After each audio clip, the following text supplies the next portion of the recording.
မင်္ဂလာပါခင်ဗျာအခုတလောဖုံးဖွင့်လိုက်တိုင်းသတင်းကြီးလိုက်တိုင်းအမြဲကြားနေရတဲ့စကားလုံးက AI ပါပဲ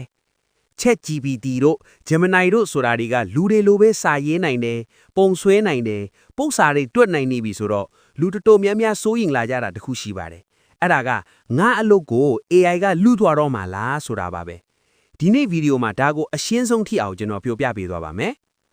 လွန်ခဲ့တဲ့နှစ်40လောက်ကစာရိုက်ဆက်တဲ့နေရာမှာကွန်ပျူတာတွေအစားထိုးဝင်ရောက်လာခဲ့ပါတယ်အဲ့ဒီတုန်းကလည်းစာရိုက်သမားတွေအလုပ်လက်မဲ့ဖြစ်ကုန်တော့မယ်လို့အော်အော်တောင်းတန်းဖြစ်သေးကြတာပဲဒါပေမဲ့တကယ်တမ်းဘာဖြစ်သွားလဲစာရိုက်ဆက်ကိုပဲဖက်တွယ်ထားတဲ့သူတွေအလုပ်ပြုတ်သွားပြီမဲ့ကွန်ပျူတာကိုလိလာလိုက်တဲ့သူတွေကတော့အရင်ကထက်လစာပိုကောင်းတဲ့အလုပ်တွေရခဲ့ပါတယ် AI ဆိုတာကလည်းအဲ့ဒီလိုကွန်ပျူတာထက်ပိုတော်တဲ့လက်မဲ့တစ်တခုပေါ်လာတာပါပဲ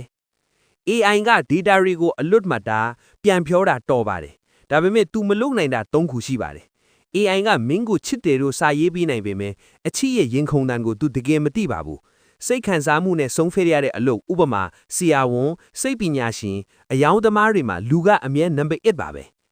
ကားမောင်းနေရင်မထင်မှတ်ထားတဲ့အန်ဒီယန်ဖြစ်လာရင် AI က error တက်နိုင်ပေမဲ့လူသားတွေရဲ့ဉာဏ်ရည်ကချက်ချင်းတုံ့ပြန်စွမ်းရှိပါတယ် AI ကဟင်းချက်နီးဖျက်ပြနိုင်ပေမဲ့အမေချက်တဲ့လက်ရမျိုးကိုတော့ तू ဘယ်တော့မှချက်ပြေးနိုင်မှာဘူးဒါဆိုကျွန်တော်တို့ဘာလုပ်ရမလဲခေတ်နောက်ကျမကြံခဲ့ဖို့အချက်နှစ်ချက်ပဲလိုပါတယ်ပထမအချက်က AI ကိုကြောက်မနေပဲကိုယ့်ရဲ့ laptop အဖြစ်ခိုင်းတက်အောင်သင်ယူပါ ChatGPT ကနေ idea တောင်းတတ်ပါစေဒုတိယအချက်ကလူသားဆန်တဲ့အရေးချင်းတွေ soft skills တွေကိုမြင့်တင်ပါစကားပြောကောင်းအောင်လေ့ကျင့်ပါတစ်ဖက်သားကိုနားလည်ပြီးတအောင်ကြိုးစားပါဒီနှစ်ခုသာရှိရင် AI ဘလန့်တော်သင်ဟာအစားထိုးမရတဲ့ယရနာဖြစ်နေမှာပါ